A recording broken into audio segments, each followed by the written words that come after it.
बिस्मिल्लाहिर्रहमानिर्रहीम अस्सलाम वालेकुम। भैया आज की वीडियो में हम बताएंगे न्यू किस्त कब शुरू की जाएगी, नोटिफिकेशन के मुताबिक आपको बताना चाहेंगे। वीडियो पूरी देखना, उससे पहले अगर आप हमारे चैनल पे नए हैं तो सब्सक्राइब कीजिएगा, साथ में बेल आइकन को प्रेस कीजिएगा। अगर आप घर बैठे पैसा कमाना चाहते हो तो वीडियो का लिंक नीचे दिया गया है, जाके वीडियो देखना शुरू कर दें।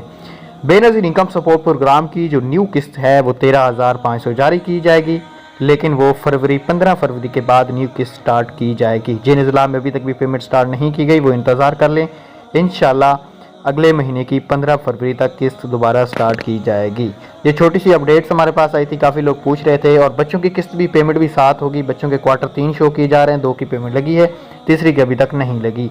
दूसरी अपडेट ये है कि जिनकी पेमेंट न्यू आई थी वो उनकी अकाउंट से वापस कर ली गई है। उन बेनिफिशरी को अभी 10 दिन इंतजार करना होगा। 10 दिन बाद दोबारा वेबसाइट पे जाके आपने इस चैनल को उम्मीद है आपको कर देना है। और घर बैठे पैसा कमाना चाहते हो बगैर इन्वेस्टमेंट के तो पाकिस्तान में भी ऐसी एप्लीकेशन मौजूद है, जिस वीडियो का लिंक नीचे दिया गया है, जाके वीडियो पे क्लिक कीजिएगा और आज से ही पैसा कमाना शुरू कर दें। I hope